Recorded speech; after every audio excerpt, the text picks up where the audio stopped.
Hello, ladies and gentlemen, and welcome back to the podcast. And today, I'm going to go my review of Monday Night Raw. Starting off the night, we have Sami Zayn. Sami Zayn comes out to the ring, grabs a microphone. Zayn talks about the history that he's had with Owens, whether it was on the Indies or their time in NXT. And they have some incredible matches from the Indies and NXT and even on the main roster. Zayn says that Owens tried to end his career with the pile driver that Owens had landed on Sami Zayn last Monday Night Raw. Zayn says that he wants to fight Owens. After that, Zayn is interrupted by Adam Pearce. Pearce has a microphone in hand. Pearce tells Zayn no, and that Sami Zayn is not medically cleared to compete. Zayn says that he is not leaving the ring without a yes from Adam Pearce. Pearce then contemplates a decision. Pearce then finally announces that it will in fact be Sami Zayn taking on Kevin Owens at Elimination Chamber in an unsanctioned match. Definitely looking forward to that matchup between Owens and Zayn. Speaking of matchups, we go into our first matchup of the night on Monday Night Raw. It is AJ Styles versus Dominic Mysterio. I thought it was a good match, man. Back and forth matchup between Styles and Mysterio, with Styles keeping the pace of the match. Carlito then attacks AJ, with the referee being distracted. Dominic Mysterio then hits a 619 on Styles. AJ then attacks Carlito. AJ then hits a Styles Clash on Dominic Mysterio, pins for the 3. And your winner of the match is AJ Styles. After the match, though, Braun Breaker gets in the ring. Looks like he was going to spear AJ Styles, but AJ Styles quickly got out of the way. And instead, Braun Breaker ends up hitting a spear on Dominic Mysterio. And then AJ attacks Braun Breaker. Looks like AJ Styles might be the next challenger to Braun Breaker for his Intercontinental Championship. Definitely looking forward to that possible matchup between Breaker and AJ Styles. Moving on from that, we have a number one contenders matchup for the Women's Intercontinental Championship. It is Ivy Nile taking on Dakota Kai. I thought it was a good match. Back and forth matchup between Ivy Nile and Dakota Kai, with Nile keeping the pace of the match. Nile then hits a powerbomb on Kai in the middle of the ring. After that, Nile then applies an ankle lock on Dakota Kai, but the hold is broken. Ivy Nile and Dakota Kai both exchange in the middle of the ring, but Dakota Kai ends up hitting the finish on Ivy Nile. Pins for the 3. And your winner of the match and new number one contender to the Women's Intercontinental Championship is Dakota Kai. Hats off to Dakota Kai for getting the win in this matchup.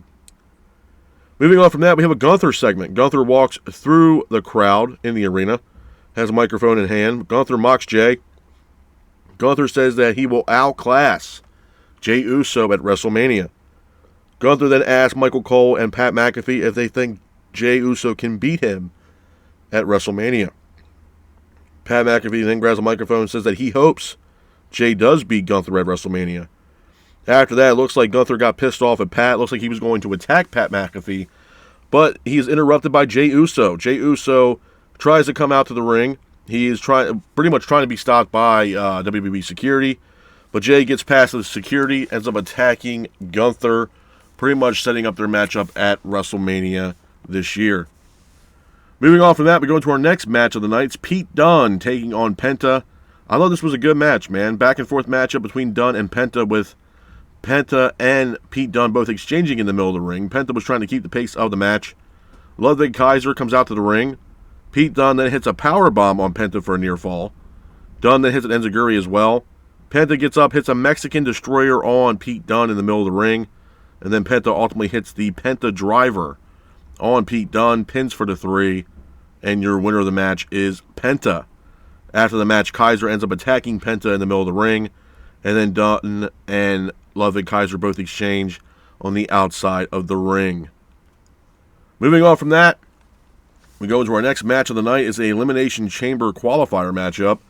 It is Raquel Rodriguez taking on Roxanne Perez. I thought it was a good match. Back and forth matchup between Rodriguez and Perez, with Rodriguez keeping the pace of the match.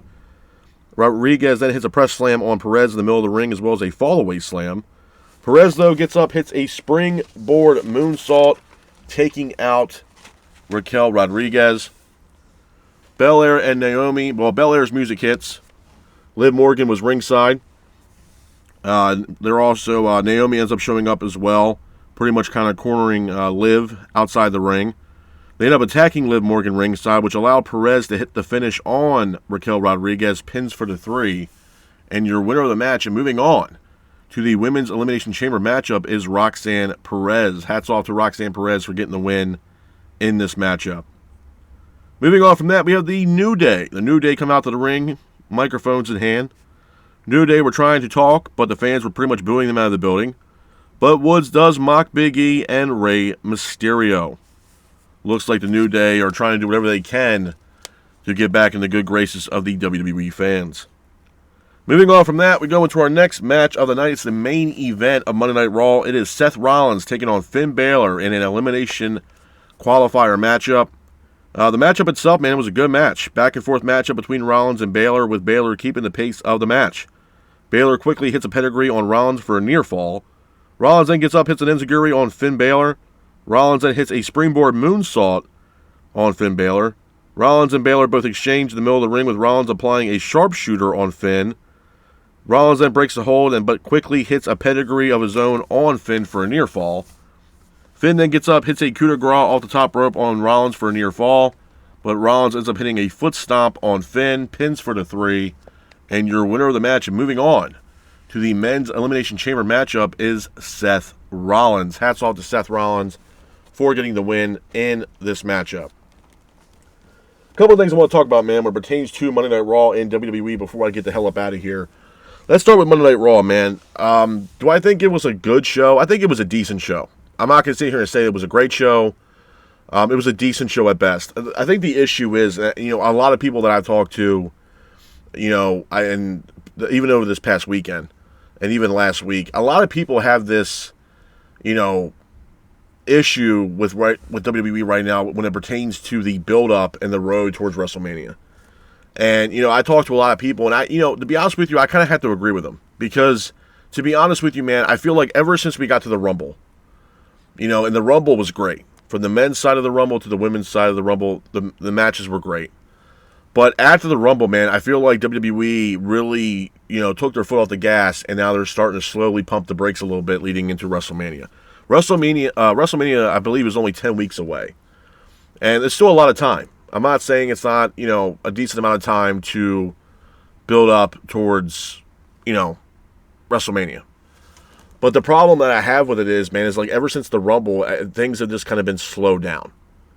And there's a lot of things that have been, coming out as of late where, some people are kind of apprehensive about this year's WrestleMania, man. And I think a lot of it has to do with Dwayne "The Rock" Johnson. There's been a lot of speculation that The Rock will not be at WrestleMania this year. To me, I'm not on that boat. I still believe The Rock will show up at WrestleMania at some point. In what kind of capacity, I don't know. I think, there's been rumors and speculation that something will possibly happen at the Elimination Chamber, and to be honest with you, I hope it is. And I hope it does happen, because right now, like I said, bro, the road to WrestleMania right now it's kind of stale. There's not a lot going on. There's not really a lot of excitement right now and intrigue going into WrestleMania. So, WWE needs a shot in the arm right now for the build-up leading up towards WrestleMania, because right now we're just not getting it. And I think that's the biggest takeaway when it pertains to Raw and or SmackDown, is that the build leading up to WrestleMania right now is just not there.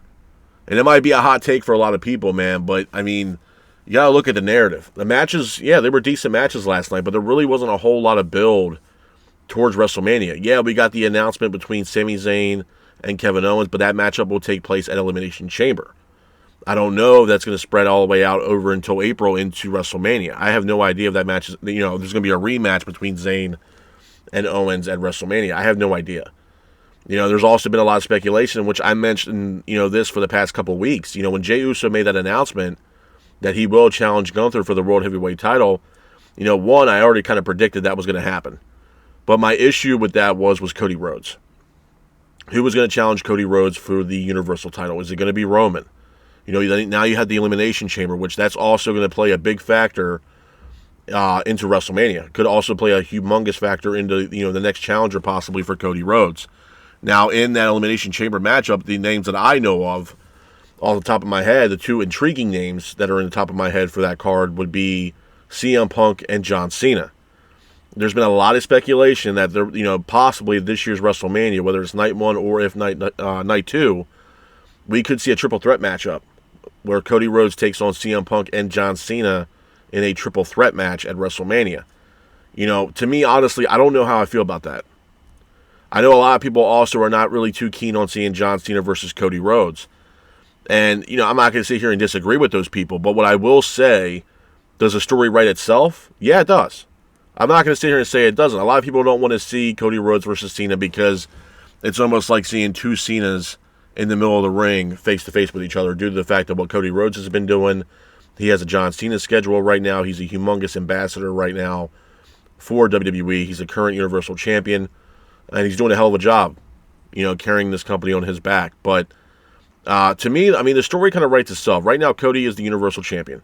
Jay has already locked in his pick for Gunther at WrestleMania, which leaves, the road to WrestleMania wide open for someone like Cody Rhodes. With the Chamber that's coming up March 1st, obviously the winner of that match will go on to possibly face, Cody Rhodes at WrestleMania. And like I said, with the names of CM Punk and John Cena a part of that Elimination Chamber matchup, it's really going to be intriguing how that's going to play out. Obviously, CM Punk wants to have a main event matchup at WrestleMania. He has never had one. And John Cena, for what it's worth, is chasing number 17 to be 17-time World Heavyweight Champion to beat Ric Flair's record. So, there's a story there. Whether you like it or not, there's a story there. Even for both. For John, yeah, the story's there. A lot of people don't want to see the matchup between Rhodes and Cena, but there's a story. There's absolutely a story on both sides of the fence. This is something where Cena can be passing the torch to Cody Rhodes, because it's pretty much the last hurrah for John Cena. Or on the flip side of that coin, it could be John Cena beating, Cody Rhodes and breaking the record and becoming 17-time World Heavyweight Champion. That's a big, big deal. Whether people like it or not, it's a huge deal. And it's a huge accolade for anybody to beat Ric Flair's record being 16-time World Heavyweight Champion. It's a huge deal. It's a huge honor. CM Punk, would I be opposed to seeing CM Punk versus Cody Rhodes? No. And the fact of the matter is, you have to look at the narrative, man. There's going to be a lot of wild cards leading into WrestleMania this year. Especially when it pertains to Cody Rhodes. And I mentioned this now for the past 2 weeks that, Jay, the deciding factor was going to be Jey Uso. When Jay finally made the announcement that he will go after Gunther for the World Heavyweight title like I predicted, I also mentioned that it was going to be an interesting road for Cody Rhodes and who was going to be the challenger to Cody or for Cody for the Universal Championship. Is it going to be Roman? Is it going to be CM Punk? And CM Punk also is owed a favor from Paul Heyman. Now, I don't know if that favor is going to factor into WrestleMania. I have no idea. It could also be something where John Cena does somehow win the Elimination Chamber matchup and goes to WrestleMania, challenges Cody Rhodes for the Universal title, and then CM Punk pulls out that favor from Paul Heyman, and like I mentioned earlier, and Heyman has some kind of pull backstage and ends up getting CM Punk a matchup against Cody Rhodes and makes it a triple threat matchup at WrestleMania. Or the other possibility is maybe there's one of those crazy finishes at the Elimination Chamber, maybe a double pin, somehow, some way, and we get some kind of confusion, and then we get night one of WrestleMania, we get CM Punk versus John Cena night one, and the winner of that match between Punk and Cena will then go over to night two for WrestleMania night two and challenge Cody Rhodes for the Universal title. The winner between Punk and Cena will go over to night two and challenge Cody Rhodes for the Universal title. That's another way of looking at it. And there's some really good names for the Men's Elimination Chamber matchup. I know Damian Priest is a part of that. Drew McIntyre, Punk, John Cena. There's some household names this year. And I know I'm probably missing one or two names, but I know there's some household names in this year's Men's Elimination Chamber matchup. So it's going to be, very interesting to see what's going to happen. But I think, all in all, I think WWE needs to strike the iron when the iron's hot when it pertains to Elimination Chamber. Something needs to happen at the Chamber. And there's been a lot of rumors and speculation that indeed something might possibly happen at the Chamber, which will lead up into some serious build leading up to WrestleMania, which honestly, for what it's worth, they need it. They 100% need it, because right now, like I mentioned earlier, man, the road to WrestleMania is it's not that exciting right now. It was leading up to the Royal Rumble, but after the Rumble, everything kind of just, WWE kind of took their, foot off the gas and kind of slowly hitting the brakes. And it's not that exciting right now leading up to WrestleMania. But they got time. It's not that you don't have the time, man. They definitely have the time. The other things I want to talk about, too, which I probably haven't mentioned yet, was some of the releases from WWE. And a lot of people were happy with the releases. Some people were confused with certain names that got released. And some people, were pissed off with some of the releases. Now, I don't remember the entire list. I think there was 12 superstars that got released from WWE not too long ago. But there was, one name that really stuck out for me, to be honest with you. I know Sonya Deville got released, and that shocked a lot of people. Gallows and Anderson, they also got released. Blair Davenport got released. And I think that was the biggest name for me that confused the hell out of me with Blair being released. They didn't really know how to utilize Blair Davenport. And she was also a draft pick to move up from the NXT to the main roster, and they had nothing to do with Blair. They had no idea or any plans for Blair Davenport. And then she eventually, unfortunately, got released from the company. That was the biggest takeaway, the biggest shock, I would say, from the releases from WWE. A lot of people got pissed off with the Sonya Deville release, but the problem with Sonya is there really wasn't nothing on the cards for Sonya. And to be honest with you, the Pure Fusion Collective, I mean, was it a decent stable? Yeah, it was.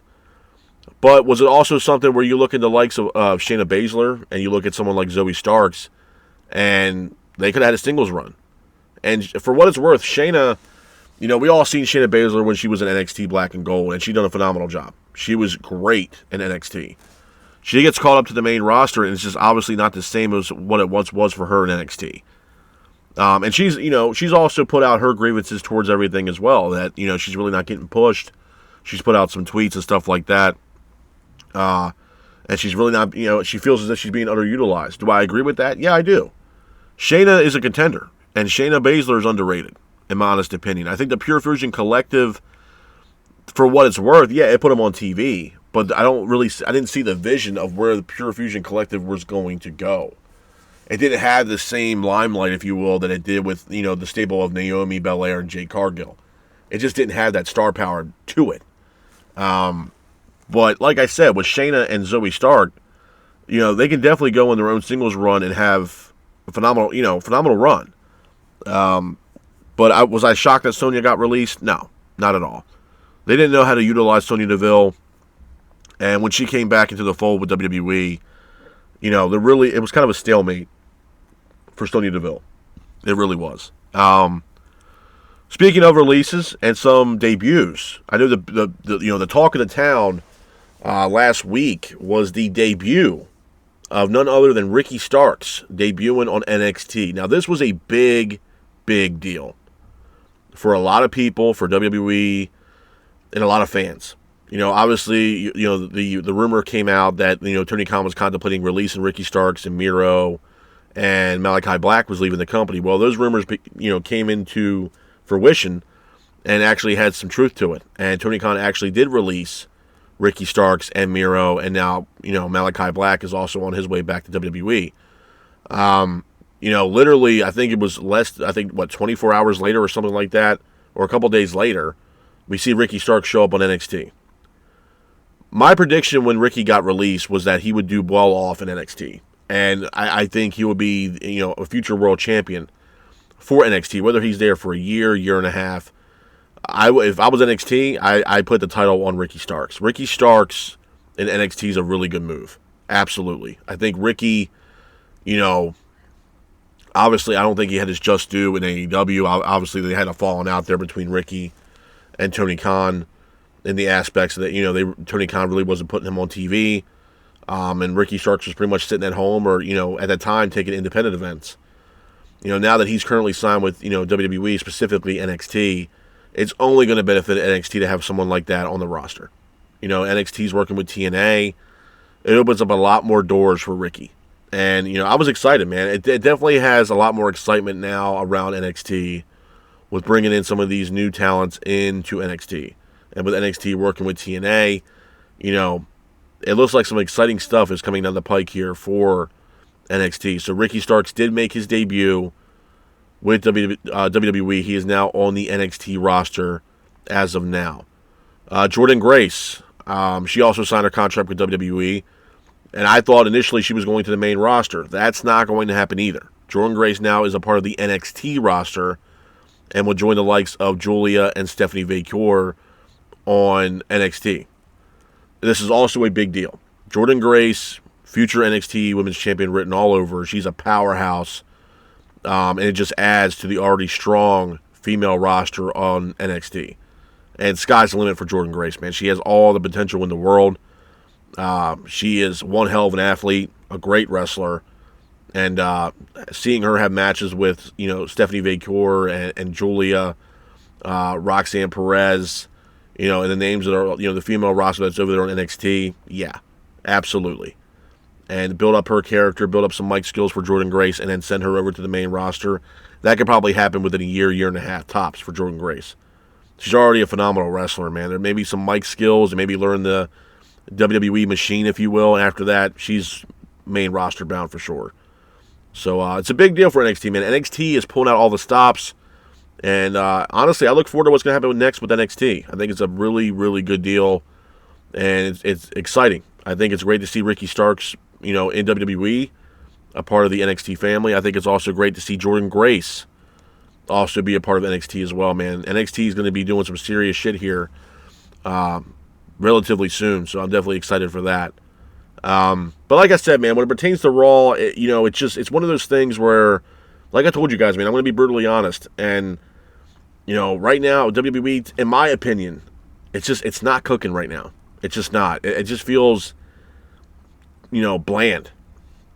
And that might be a hot take for a lot of people, man, but I'm saying this out of the aspects of the fact that, I feel as if WWE had, pumped the brakes after the Royal Rumble. There's not a lot of excitement going on right now to get me excited leading up to the biggest show of the year being WrestleMania. Now, that could change. Like I mentioned earlier, and I'll mention it again, there has been a lot of rumors and speculation that something might possibly happen, a surprise or some kind of story at Elimination Chamber. We could see Dwayne "The Rock" Johnson show up at Elimination Chamber. We could see, a shitty finish happen in the Chamber for the men, a double pin that could lead up to a matchup or build up toward a match between Punk and Cena night one of WrestleMania. Like I mentioned earlier, where the winner of that matchup between Punk and Cena will then go over to night 2 of WrestleMania and then finally challenge Cody Rhodes for the Universal title. That is also something that could possibly happen at Elimination Chamber. So again, it's one of those things where they got to do something, man. It's just right now, currently right now, it's just there's no excitement leading up to WrestleMania this year so far. And like I mentioned earlier, the Royal Rumble was great, but after the Rumble, man, they just started pumping the brakes, and it's just slowly starting to see them kind of slowing down. So hopefully things can pick up and get a lot more excitement leading up to the biggest show of the year, being WrestleMania, and hopefully we get some more excitement at Elimination Chamber. Because if not, man, the road to WrestleMania don't look so bright right now or exciting. If we're not going to get anything else besides what we've been getting leading up to WrestleMania, so hopefully they do something at Elimination Chamber to kind of spark interest and excitement leading up to this year's WrestleMania. But with that being said, this is my review of Monday Night Raw. I hope you guys are out there staying safe. Be careful, and remember,